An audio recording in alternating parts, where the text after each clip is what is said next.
We're this close to crowning an NBA champ. And with the action heating up on the court is even hotter at DraftKings Sportsbook, an official sports betting partner of the NBA. And DraftKings Sportsbook has you covered every step of the way with same-game parlays, live betting, odds boosts, and so much more. Don't miss out as the NBA postseason winds down. It's super easy to get started with DraftKings if you're a first-timer. Try betting on something like a team to win. Go to the DraftKings Sportsbook app, select your team, and place your first bet. It's that simple. The Mavericks are plus 170 underdogs heading into the finals, which is pretty interesting, especially when they have the best player in the series. And if you're new to DraftKings, you got to check this out. New customers bet $5 to get $150 in bonus bets instantly. Download the DraftKings Sportsbook app now and use code Jenkins. That's code Jenkins for new customers to get $150 in bonus bets when you bet just $5. Only on DraftKings. The crown is yours.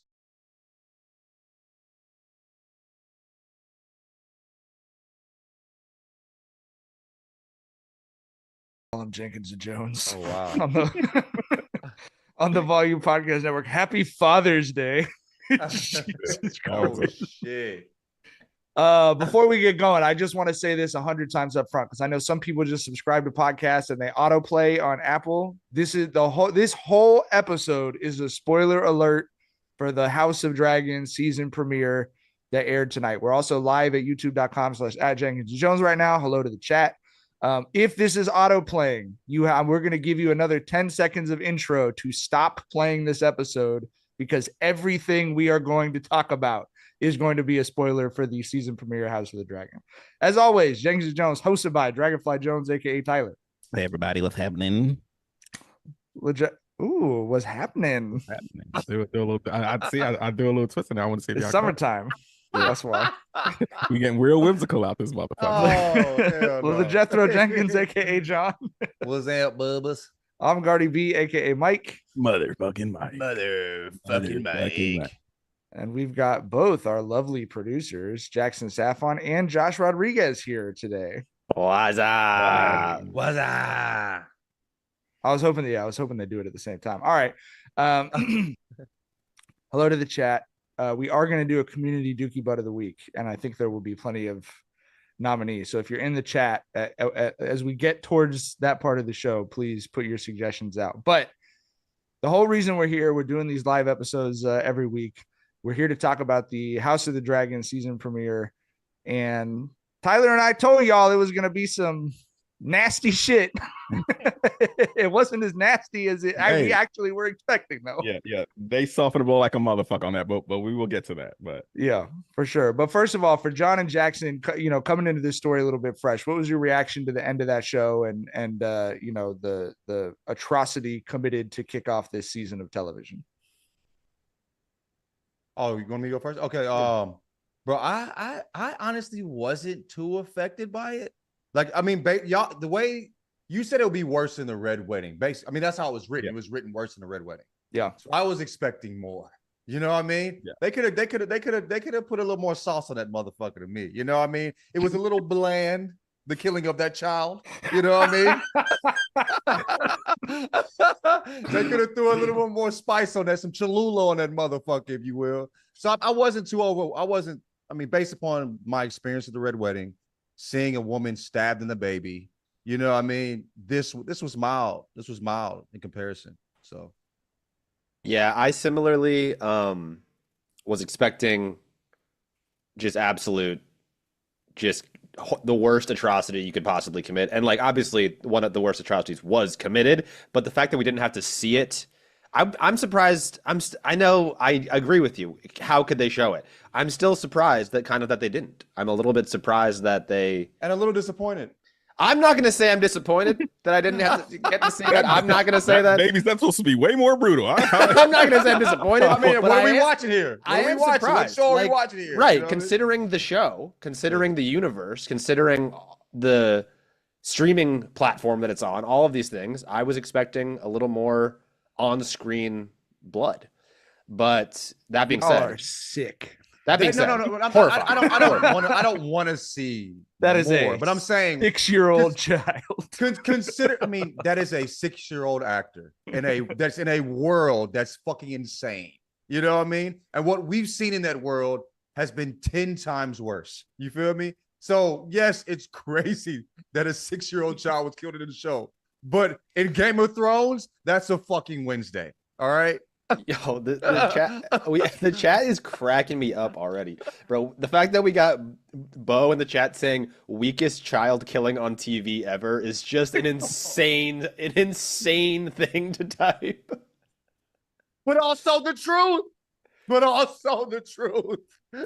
Ryan said, "Just one, baby? Only one, baby?" I thought they're gonna take both out. I thought the same thing. I'm like, based upon what y'all told me. I mean, do you realize how horrible, like how horrifying the red wedding was? All right, prior to it happening, I was begging for the tension prior was just to reestablish me and Tyler's credibility. Tyler, should I say what happened in the book that they did actually soften? Yeah, because that's what we thought was gonna happen. Yeah. And, well, and they softened the blow like a motherfucker on the show because we thought for sure this was gonna be the most gruesome shit that ever happened. In the book, first of all, they beat the mom up. The kids are awake for the whole thing. Yes, that's one way they soften the blow, where the kids are, one kid's gonna die in the sleep, other kid's gonna wake up like, what happened, right? So they soften the blow there for sure. Second, after beating the mom up, they weren't looking for a son. They told her, pick which one you want us to kill. Yes. Straight up. So that's what when they did that in the show, that was a reference to that in the book. Then after doing that, she so go ahead. And that's another way they soften the blow, where they said, oh, which one is the one that's going to be, that's the heir, which is the oldest one, tell us which one to kill there. So they soften the blow there too. Like, yeah. But in the book, she picks a kid. They turn to that kid and say, remember, she picked you, and then kill the other one. Yeah. Yeah. Actually, okay, so Blood and Cheese was the skinny rat hunting motherfucker. Blood was the muscle dude, right? And like I said, they softened the blow a lot with some artistic liberties here, because for one, like Mike said, the kids were awake the whole time, right? And when they told her to pick a kid, because I thought they were going to do it, because remember when they were talking to Damon, when Damon first commissioned them, and they said, what if we can't find him? And they cut away. I was like, okay, that's Damon's telling them the diabolical scheme of what to do here, right? But they didn't do that though. But yeah, basically, so Blood is on hand, ready to kill whichever kid that Helena picks. Helena is thinking that. Helena picks one of the boys, and the Blood goes to the boy that she picked and says, your mother wanted you to die. Just always remember that. And they kill the other one. Yeah. So that was. I also want to say they could have did that. They could have shown that on television. It's HBO. It's HBO. They stabbed a pregnant woman in the baby. She's an adult though. It just is different. Look, I watch a lot of horror movies. They don't do a lot. No. Stuff like that does not really happen to kids. You don't have to show the cutting of the throat, but the context that was taken out. Took away from the moment. And I'm sorry. And he beheads the kid in one swipe in the book. That's true. They did make that work with him, and takes his head with him to get his payout. Yeah, they did make that work. They did eaten by a dragon. We saw a kid eaten by a dragon last season. That's different. That's different. That's different, disappeared, bro. Like, what I mean? Okay, but I'm saying don't show the kid's head rolling, but the context that led up, bro, that is insane. What they did actually make the killing of the kid worse in the show, because as Tyler said, in the book it's one stroke, and in the show we had to listen to the sawing of his head. And for those who watch with closed captioning, it was not a pleasant closed captioning. Let me tell you. I don't remember the exact words, but it was like flesh being sliced. Like it was like it was not a pretty thing to read. That was a tough day at work. That was a tough day at work for the caption writer. It's a tough day at work for the producer who is obligated to watch with closed captioning. All they could have. Beating of the mom is unnecessary, right? But the picking of the child and saying, "Remember, they picked you," and then killing the other one. That would have been like, holy shit. That's all I wanted. I didn't want to see the baby's head roll. I didn't want to see them jumping a mother. You know what I'm saying? I wanted those words to be said. I think that would have given me like that gasp that I needed, that y'all, based on what y'all told me. And that was like they supersized the trauma in that event. You know what I mean? Like it is a terrible fucking plan, but it was a brilliant plan on Damon's part because you killed your son, and your other son is gonna always remember you picked him to die his whole fucking life, right? Like he wanted to destroy the fucking relationship there. You know what I mean? So yeah, I feel like they for sure softened the blow and took away from how diabolically, darkly genius that plan was by Damon. Yeah. They watered it down a little bit too much. That's what I'll say. Like I said, I didn't need the other parts, the physical, the blood in the head and all that shit. Those words being said makes it totally different. I'll say this. Tyler and I said it like 6 months ago. They were not going to show on camera the whole scene as it happened. Like I watch a lot of horror movies, seen a lot of fucked up shit in Game of Thrones. The baby that got stabbed was inside of a woman's stomach getting stabbed. It was shocking as hell, but you did not see a grown man take a knife to a child's throat and watch it go through. They fucking cut the head off. I do think, I'm not surprised they didn't show that. I am with John. I was surprised they didn't have it be the Sophie's Choice thing of who are we taking? Like, you know what I mean? Because I thought they were going to do that and then just sort of do it off camera. Because that is what's so gruesome about that scene, not the actual violence that a kid died. It's the trauma that is going to be with them for the rest of their lives that Damon inflicted on them with that plan, Yeah, for sure. I mean, 100%. You're talking about the queen's kids, like the heirs to the throne being tortured in a way that, like we see in the show. Yes, like everyone can get touched, but not like that when you're at the top of the pyramid, by a rat catcher and a fucking security guard. You know what I mean? And in addition to the context piece, like I obviously no one wants to see Helena get beat up, right? I'm not saying they want to include that, but because I don't know, it kind of sounds like no. But because it was so quick from them showing up to her pointing and choosing. Yeah. It almost like I was like, oh, it's just happening already. It was a little there wasn't the build up that I feel like it should have had. Jackson texted me, I don't know that this is going to be the episode that you think it's going to be. Like, I was like, we're really not what's even going to happen. And then how do you feel about how the writers handled it though? Do you think they kind of blew this a little bit? Because this seems it was important for us to know how nasty this war really is. Yeah. You know what I mean? And they kind of they watered it down a little bit too much to me based on what y'all said. Yeah, it's to your point that I feel like them taking the artistic liberty there takes away from how Damon leveled that shit up. You know what I mean? Like, a son for a son, like, okay, you killed Luke, you had your dragon kill him, whatever. You didn't even mean that shit, but your blood is his blood is still on your hands either way. But it's like it was just, I don't know, it felt collateral here where in the book it felt like Damon just leveled that shit up and took it to hell. You know what I mean? Yeah. I wouldn't say I think they achieved the goal, which is that, like, coming into this season, you would say most people were on the side of the blacks, right? Or they're on Rhaenyra's side. Yes. The blacks. Chill out. That's what it's the blacks. Rhaenyra's side. I heard it recently, bro. I got PTSD from the fucking airport. Rhaenyra's side. Hilarious. We're talking to Boston fans, nigga. You had a green talking to, for sure. A green. We love the blacks. We only shit in his bed, that's all. Go ahead. Only wrote nigger on his wall, but go ahead. Go ahead. That's how we show our love. Fucking Dragonstone is only using the Valerians for their ships. They don't really care about them as people. Right. I think they achieved what they needed to achieve with the scene, which is that at this point, to start the second season, you understand that there are no good guys in the show. There's no one you can root for in the show. And they deepened what they've been doing in the show that I don't really remember it doing in the book as much, which is there's a lot more complexity in the interplay between the characters. And so now Rhaenyra is going to be looking at Damon like, I fucking told you to kill the one-eyed motherfucker who killed my son. And you killed a baby in front of his mom, right? Like, so like you're going to have that continuing division, which I think has been a big part of what they've like the section of Fire and Blood that this show is based on is like 50 pages long or something. Whereas Game of Thrones, each one of those books got its own season. The books are like 800 pages long. So there's been a lot of deepening of stuff. And I think while they softened the scene without question. I think that they're deepening those like inner character conflicts that'll probably be a big part of the season. That's what I think. So I didn't think they blew it. I think we've arrived at the same point. I agree with Tyler. Like Damon, there was more heat on what Damon did that you're like, this dude is a fucking psycho at this point.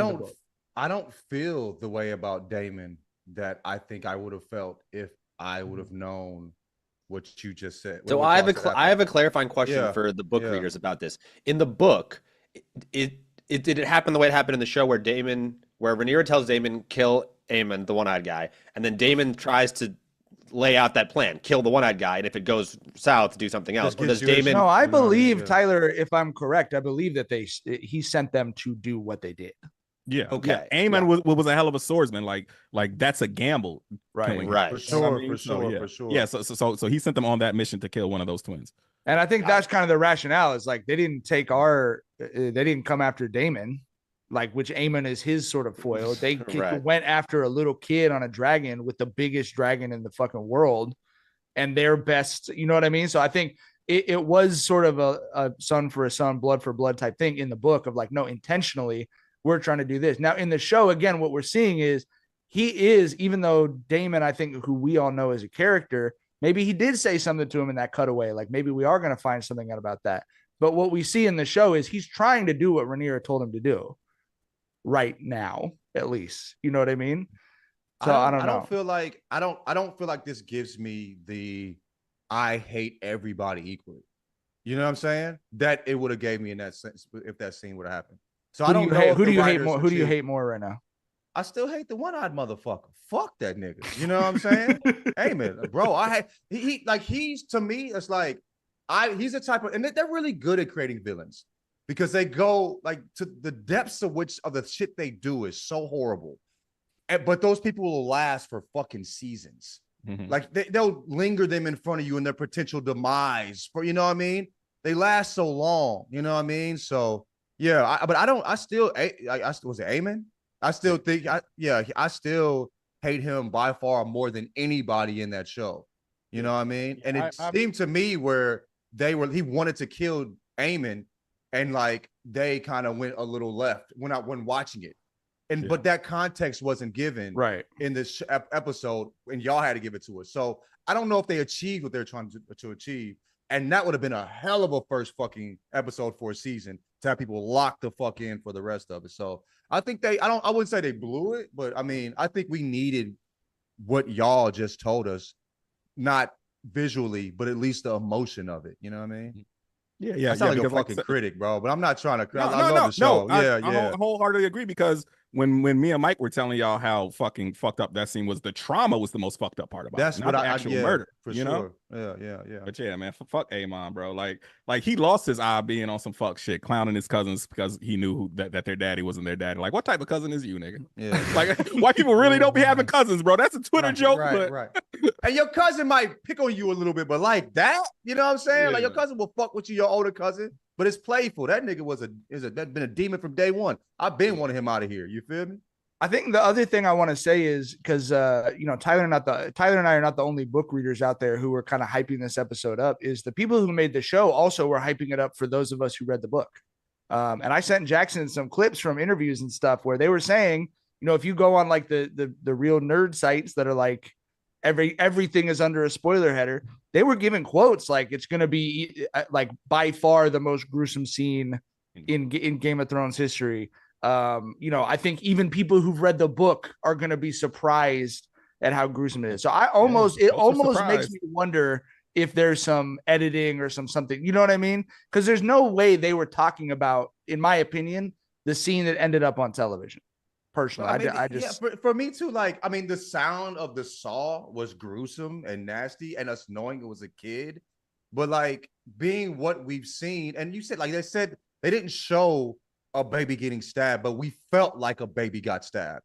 And I didn't feel the same way with this. And that's why I'm just saying, like, like it's nowhere close to what I expect in the world that they have created, where cousins and aunties are fucking and niggas and babies getting stabbed, pregnant women getting stabbed in the baby. Like, this is a crazy world, nigga. You know what I mean? And like I said, that just is I just wasn't. I don't know. At man like Janola tweeted, blood and cheese as soon as they got upstairs, and it's the clip of Denzel Washington saying, "I'm leaving with something." That's what it felt like. That's what it felt like. It felt like they was like, "Yo, I know what they sawed off, whatever." You know what I'm saying? I was like, "Yo, some proof or something." It probably took his head. That's I crazy. think another reason that again, not about the actual graphicness, but the context that you're describing is missing would have been helpful is because at least maybe it's because I shouldn't compare it to the Red Wedding. That's just like unfair to do so. But comparing it to the Red Wedding, but they did though. The show, but they did. People made the show people are comparing it, right? Yeah, and that has so much meaning both because of the graphicness of it, but also because of the intense connection we have to the characters that were killed. Right. Where this one, like, they're part of the greater story. But like I had to tell Jackson who Helena was. I was like, who is this again? Yeah, who are these people again? Yeah. And so because of that, because we don't have this intense emotional connection to the actual characters, building up the emotional gravity of the moment would have been really helpful, I think. We had 3 seasons of before, they got killed off. You feel me? Wasn't the end of the 3rd season? It was around. Am I tripping?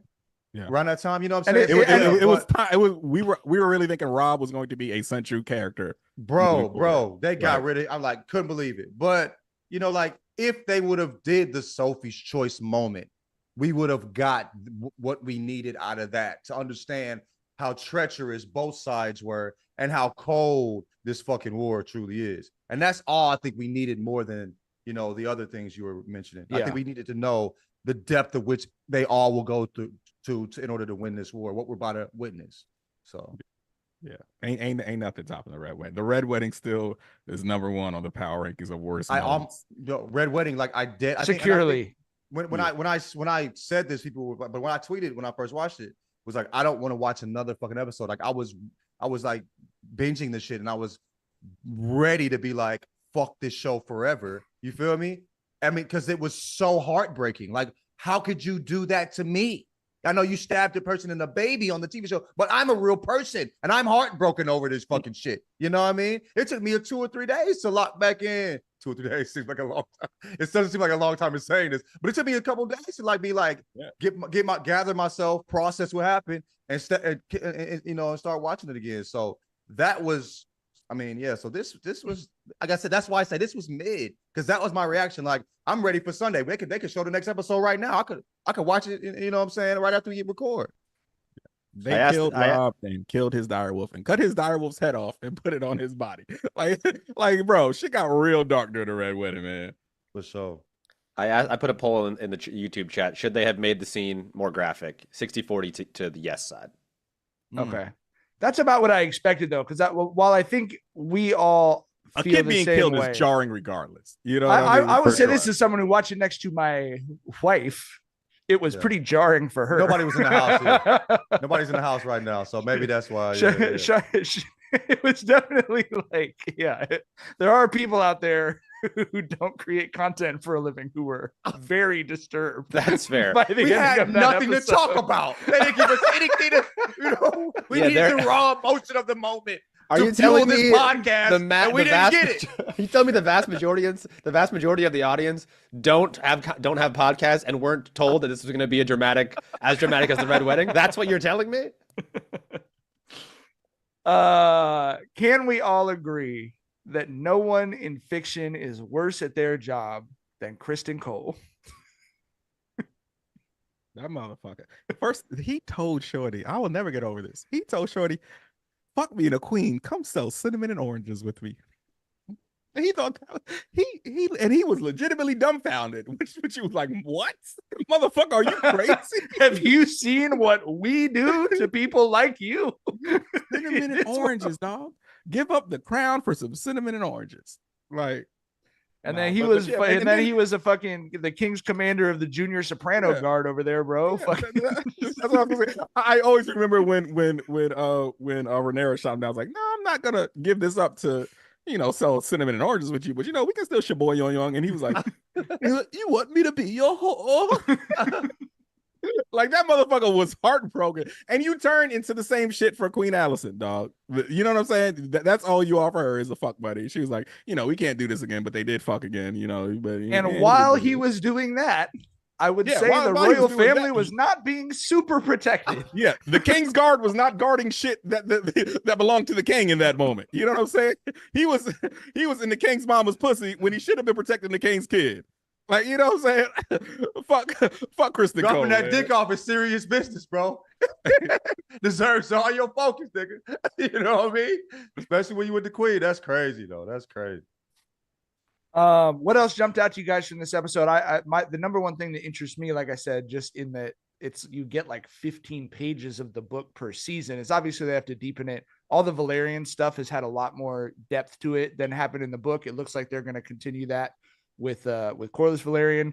But what Tyler, what jumped out to you that you're sort of excited to see them follow through on over the rest of the season?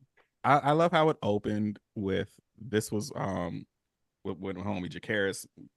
You know, because season 1 ended with Luke getting killed because he went out to basically just get their allies to see who they're aligning with, right? And then it opens up this season with the other son going to see the Starks to see if they're going to honor their oath and align with them. And of course, the Starks are the most honorable motherfuckers in the fucking book. They're like, yes, my only problem is we have an oath to the wall and an oath to you. We need to figure out how to divvy up our men. Like that was the conundrum there for him. Like yo, I got to honor both of my oaths that I have here, right? So I love seeing the Starks showed up. Cregan Stark is the guy who was the Lord of the North in this one. And yeah, I'm just a big Starks guy. I love those foolishly morally upright dudes, bro. I love them, man.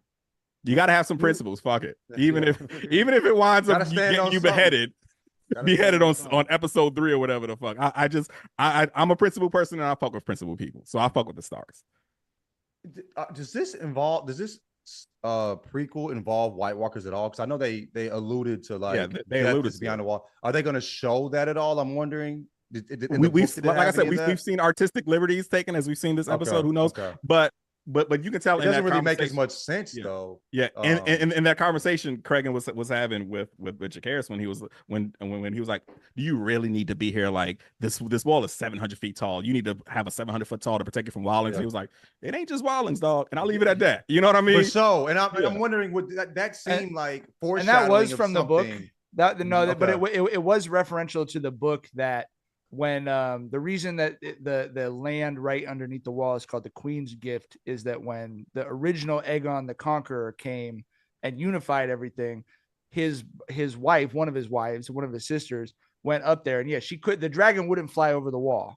Yeah. And so that was like, on page 10, like early in the book, it's like, so it's some real other shit going on up there. Yeah, because the wall was built with magic by the Children of the Forest, I think was the name of the people. They built that wall with magic, and like dragons are magical creatures and some magic. It's like two fucking, when you try to put magnets together and shit.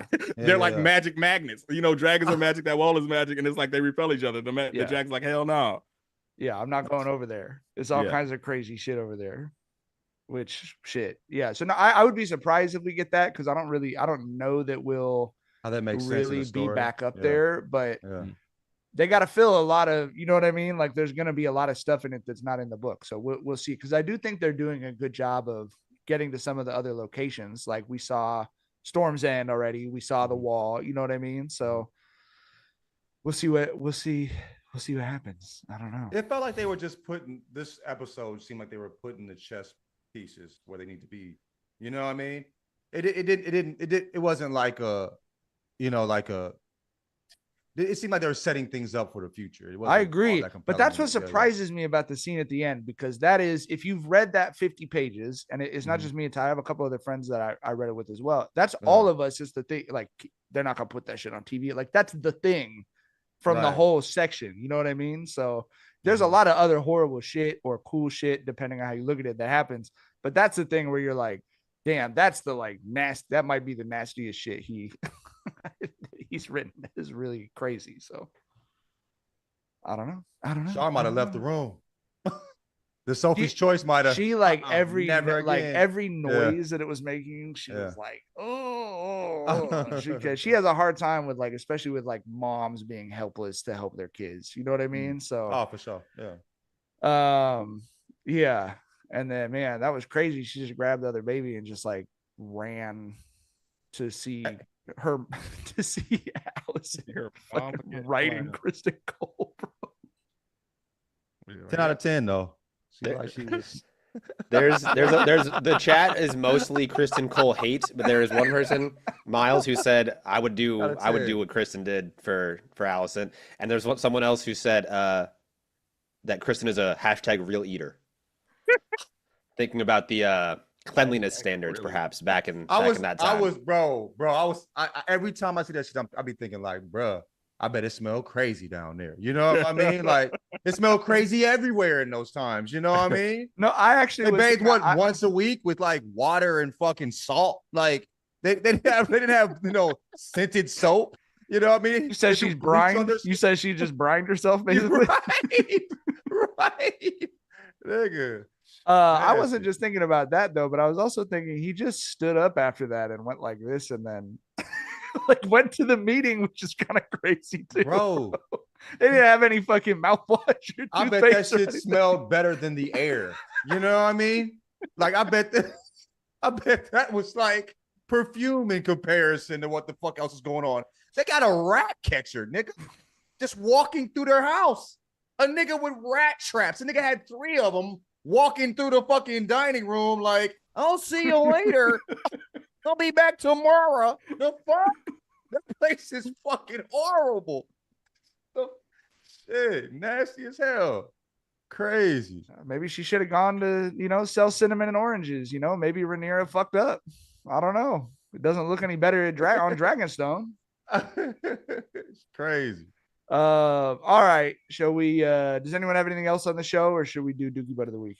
I have anything else, Jackson? The chat is begging for Criston Cole's head. I think he's the Dookie Butt of the Week for the chat. Real? It seems to be that way. The only other thing that I thought was fun from the episode that I liked, to your point about, I mean, I haven't read the book, but deepening some of the characters, maybe this was in the book, was all of the stuff with, I can't keep track of all their names. The one who's the king now. Aegon the second. Aegon. Yes, Aegon the second. Aegon the Magnanimous. The Magnanimous. I liked every scene with Aegon. I think he is great. I think that kid, whoever that actor is, and the character, I think it is hilarious. I think Otto having to like turn up and like turn back every like other word he says is so funny. I think Aegon just being like kind of a vibes guy as the king in the middle of a war that's about to start is just an amazing wrinkle. His homie's joking about his dick. You know right, what I'm saying? The magnanimous cock. Right. Untamable. He's just like, it would be fun, but no one knows what magnanimous even means. What's the point of this nickname? I'm like, dude, you're like literally about to start the biggest war in the history of the universe. I love that he's stressing about magnanimous. I just love that he's just like kind of chilling considering all the circumstances. He was trying to pick out the nickname of it. Was it Aegon the Dragon Cock? That what he wanted? Dragon Cock, that's what it was. Dragon Cock, yeah. Untamable. Untamable. But yeah, I think on a serious note, Aegon serves a very important purpose because if you remember from last season, he wanted no parts of that king shit.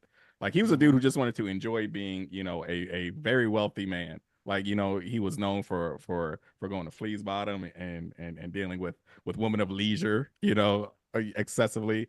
And now, we see him this season, and it looks like he's halfway at least dedicated to being a king. And it looks like he's dedicated to being somewhat of a virtuous king. Like we saw that moment where he was willing to give the sheep back to that farmer. That was the tax to feed their dragons. And Otto, old hating ass, came in like, nah, bro, you can't do that. You know what I mean? And it's like, the moment after that, he was really like, yo, the small people are who we need to win this war. So he leaned in further and looked at Otto like, all right, bitch, who's the fucking king? Turn tail, motherfucker. You know what I'm saying? Like, anyway. Yeah. So I think we've seen that even though he's had a reputation for being like, not worth a goddamn in season 1, he's kind of figuring shit out a bit this season. So we'll see. Not worth a goddamn is crazy. We'll see how virtuous he remains after the after the ending of episode 1. That's a good point. That's a fair point. And that's a recurring theme in Game of Thrones. Virtuous people are not built to be powerful people. You know what I mean? That's kind of a recurring theme. So I'm interested to see how they're going to play that out with him. When somebody says somebody's not worth a goddamn, like that ain't worth a goddamn. Like, anyway, that's always. Like that's worse than nothing to me. You ain't worth a damn. Like what? Sheesh. Anyway, let's go to Dookie Butt, man. Okay. My Dookie Butt of the week. I have to look up his name so that I am not being misinformation. Mike here. Is a linebacker for the Philadelphia Eagles. Speaking of dealing with women of leisure. Oh wow. I saw that in the group chat. Did they drop the video too? Y'all see the video? Yes. I think I sent the video to the group chat. But anyway, allegedly, a linebacker for the Philadelphia Eagles was with an OnlyFans lady of the night and skipped out on the bill and then got chased down the fucking hallway by someone that he should have paid his bill to, who was naked. Tough scene, bro. Don't dine and dash on working professionals, bro. Hey, you fucking beat a bill, bitch. Yeah, that's just wild. He has the money, right? He has the money to pay. I'm like, how bad was the experience? That's the only reason I could think of him. Like, I'm leaving. You know what I mean? This is not what we agreed upon. Some dudes are assholes, crazy. John. That much of a that's true. That's true. I don't know, bro. You can't leave a restaurant if the meal wasn't up to your expectations. Like, you got to pay, dog. After services get provided, you got to pay what you owe, dog. I mean, if you ate the food, but I've seen people turn the shit away. You know what I'm saying? But like, I think this is why, like, I mean, I'm not that nigga. You know what I'm saying? I'll eat it if it's nasty, pay and leave. But I've seen you're talking about at the restaurant. At the restaurant. That applies to both situations. I'll eat it if it's nasty. Look at fucking Criston Jenkins over here, bro. No, man. That's the hey, brother. I'm a married man, my guy. On Father's Day of all days, you gonna set me up in this way? Come on. Yeah, but it's not good. It's not a good look. You know, I mean, it's not great. But I think it's like whether services were rendered or not. My understanding of the way those transactions normally go, would you not normally pay up front? Because it's the old joke about the restaurants. It's like, why do I have to pay for the food now? I'm not hungry anymore. It's like the post-nut clarity on a sleeping with a paid professional is got to be tough, right? But that's why in my understanding, that transaction occurred beforehand for that exact reason. Wait, so you think the man fucked and was like, what am I doing? I shouldn't be doing this. Why am I even here? We can't do this anymore. And then just started running. You think he had... I don't know. Man. I don't know that we're going to get a lot of detailed answers to questions about it. So I don't think. I guess we're all writing our own. Yeah, we're all writing not to have that. I think she gave enough, according to the tweets you dropped in the group chat. Hey, guy. I thought the funniest thing that she did was that she added like every single member of the Eagles coaching staff. His ass. Fuck up, bro. And that's what I said. I said the funniest place on planet Earth will be that locker room for 20 minutes after he walks in for the first time. Football players don't give a fuck. They gonna be on that man's head. Dog. That's just gonna be up there with someone's gonna have the clicker for film, like click forward, click back, click forward, click back. Looks like her looks like her pursuit drill is working here. Click back, click forward, click back. Hit it with the swim move. Crazy. Tyler, your Dookie Butt of the week. It might have to be Bill Belichick. I heard about this motherfucker. No, what happened, bro? He got a 24-year-old girlfriend. Oh. What are you doing, dog? What are you doing?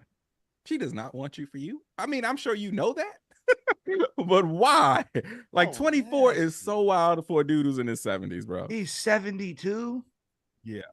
His shit still, he probably got he got hydraulics. I thought it was broken. I thought it was broken. Like he probably shot this about. That's wild. He's got the air hydraulic lift in it. Damn, that's crazy. And, bro, someone tweeted, imagine your 24-year-old daughter says, hey, I'm bringing my boyfriend to meet you this weekend, and Bill Belichick pulls off. Like, that's so wild to think about. Would you punch that old motherfucker in his face? I think I would. I'd try to sit that motherfucker down. Saw me, baby? My baby? Oh. Hold up with Bill. I'm talking about, I might have hit it with 3. Pop, pop, pop, hit it with a couple, bitch. I'm trying to send his ass to hell where he belongs. You just cut to me 36 hours later with an arm on the door jamb telling a police officer, Bill, the Patriots coach? Oh, I'm not a football fan. Never heard of him. Never. Why would he be here? So fuck that. That's wild, bro. John, you're Dookie Butt of the Week. My Dookie Butt, I've been listening a lot to, as everybody else on this podcast, a lot to Why Lord, bro. And it's gotta be Anderson .Paak, bro. He really fucking blew it. He really fucking blew it, y'all. Like we talked about, and that's from listening to his side, bro. I mean, that's from you listening to him tell you what happened. His mom called him a fool. That's crazy, nigga. Like, dog, bro. That is, I think like, and I'm thinking like, the reason the album is so good is partially because it's so relatable. Like, I've been a fuck up, you know what I mean? But like, I'm grown now. You know what I mean? Like, you moving like that, how I was moving in the 20s, and I'm just then that is excuse how a nigga was moving because the shit was still foul. You know what I mean? But like, what the fuck, bro? You really blew it with a whole family? It's best, this bro. Dookie Butt of the Week, bro. Happy Father's Day. Sad ass nigga. I know he over there lonely as hell, waking up no kids in the house, nigga. Eating a cupcake. Happy Father's Day to me. You know, like fucking crazy, nigga. Bro, that's the album's great. Bringing himself breakfast in bed. Yeah, you feel me? Hell of a musician. You know what I mean? Like, hell of an artist, but Jesus, bro. The more I listen to it, I'm like, damn, bro. It's great album, love it, but nigga, you did this shit. How? Like, imagine he's close to our age. Come on, bro. Leave that shit in the 20s, dog. But I mean, like I was saying on Yes Lord, like a recurring theme on there was, yeah, I know I'll be fucking up, but thank you for sticking with me. And like, and them buddy passes ran out, dog. Like that's crazy. He fucked up one time too many, it seems like. And like I said, it feels like a natural progression for me, for sure. But even though I'd still be shaking my head, like, how did you fuck this up? But thank you for getting in the studio and venting with us about it. It's sharing that. We appreciate it. The music is incredible. The album is so good. I'm just gonna say this real quick, then we can go to the album is so good that I think this is an album that I'll play so much. My kids will be 30 playing this hear a song from this album and think of me. You know what I mean? Like I was dancing with Somi Baby in my arms to the album. And after every song went in, it was like 30 minutes. She kept saying, again. Like she almost fell asleep in my arms. You know what I mean? Because I'm just like, this shit is like, bro, it's such a special album. But I mean, I hate what he had to go through. I mean, he did it to himself, you know, whatever. But it still sucks, you know, in order to make an album like this. But yo, it's very relatable to a lot of niggas that did dumb shit that, you know, had moved on when they got older. But yeah, it seemed like he just kept leaning into it, man. Shit. God damn. Crazy. Jackson, your Dookie Butt of the Week. I will give my Dookie Butt of the Week. Before I do that, I want to just continuously shout out our chat for being hilarious about this Anderson .Paak topic. Well, first, Noir Spider-Man said, "Where's your family, bro?" Where's your fucking family? Yeah, where's your family, bro? Where's your family, bro? What, dude? Where's your family, dude? It's Father's Day, dude. I'm in your house. There's no fucking family, dude. You ain't even got furniture, dude. Come on, bro. Aren't you rich? What's going on? And then it smells like a Targaryen in here, bro. What's fucking going on, dude? And then Leave this motherfucker up, dude. I apologize for not knowing how to pronounce the name of this person who also put this in the chat, which is hilarious. But he said, "No family is crazy. Like NX family is crazy." That's good. NX family. Hurt me. That's good. That's a good one. That's what he said. He should have named the album "No Family." No family. But my Dookie Butt of the Week is, this is for Mike, is Kansas City Royals pitcher Dan Altavilla. Fuck him. Who threw unintentionally, I'm assuming. I don't give a fuck. But hit Mookie Betts in the left hand with a 98-mile-per-hour fastball today and broke his hand. So Mookie Betts, thankfully, broke the left hand of the NL MVP leader you talk about like having cool people, having black people in baseball for like everyone. My son's wearing number 50 on his fucking all-star team. 4 Mookie Betts right now. Hit him on the left hand with a fucking fastball up and in. Just like kind of came in on him. Did he try? Oh, like so it was. He tried to get and it caught him. Like it caught him on the pinky. He tried to get out the way, but it was at 98 miles an hour. It was like like a two-seamer that ran went straight. Ran in. Cut in on him. Yeah. And they said no surgery required. But still he'll be no surgery required. But I actually was being the fucking absolute stereotype of a white dad. I was having I'm gonna read and nap and watch baseball for a couple hours and have some quiet time. Had the game on, and the announcer, the play-by-play guy, literally just goes, no, because it hit him, and he immediately dropped and was writhing in pain so much he did a backwards, like he flipped over backwards over his head, and just was like, like knew right away. And he stood up, and this is the weird shit about sports in 2024. We have like 8K cameras or whatever. So you're right in his face. The trainer's there, Doc is there, and they're having him do. I mean, I broke my hand punching a wall, so I know exactly they're having him do the thing to see. And you can see him like, and it's and it probably was the boxer's fracture because it hit him on the pinky on his hand. You know what I mean? So it's just, but you can see he couldn't bend it, and it was just like, fuck. That's the one you broke. Yeah, I did on my 6 weeks, ain't it? Wasn't it 6 weeks? Yeah, but me, we'll even a real cast, he'll be all right. But it sucks. It sucks. It just sucks, bro. And fuck the pitcher for sure. But I also, it's like, I don't know. It's Vinny hit one of his friends in the under his chin. Bro, you throwing that bitch at 98 miles an hour and it has movement on it, you're gonna lose a few. For sure. For sure. So it fucked Vinny up for a little bit though. I mean, he did okay. His buddy gave him like a thumbs up, like I'm all good. But it's, you throw a baseball as hard as you can. Yeah, they're throwing 45, not 98. But you throw an object as hard as you can, and it hits your friend in the throat, and they fall down on the ground holding their throat. Crazy. Like it's, what I mean? It's just it's a crazy sport for human beings to try and play. You know what I mean? Yeah. All right, chat. Who's the chat's Dookie butt of the week? Sounds like Criston Cole was in the running. It seems to be Criston Cole. I would say it is Criston Cole for the chat. I can't, I'll say this. For being a bitch or for eating pussy? Which one of the, what's the. For being a bitch. Reasoning? Oh, okay. And for being a bitch and doing his job about as poorly as one can do their job. But I say, John was impressed with the Queen's writing form. I can't, I mean, that played in 2024. I can't imagine in that era. I mean, that must have been like witchcraft, She was snatching his soul in that motherfucker. Toiling bubble, boiling trouble, whatever the fuck they right? Whatever the fuck the witches be saying, nigga. She was hitting with that. If this took place in 2024, Criston Cole would be putting out a tell-all book comparing Rhaenyra and Allison. He would be making an absolute bag off of what he's accomplished. Sheesh. All right, I will agree with the chat on that. Thank you for our first community Dookie butt of the week. We'll look forward to doing that on these shows. We will be back tomorrow night. I am hosting our sports night banquet in Long Beach, big sports banquet, so I will not be there. Would not be the worst thing in the world if the Celtics won when I wasn't there to have to talk about it, I guess. But I'm hoping that it gets extended. I would love to see Boston fans have to sweat a little bit. That would be wonderful. But we'll be live after the game. Fellas will be live. What's the expectation? Y'all think it gets closed out? Ain't no telling with these niggas.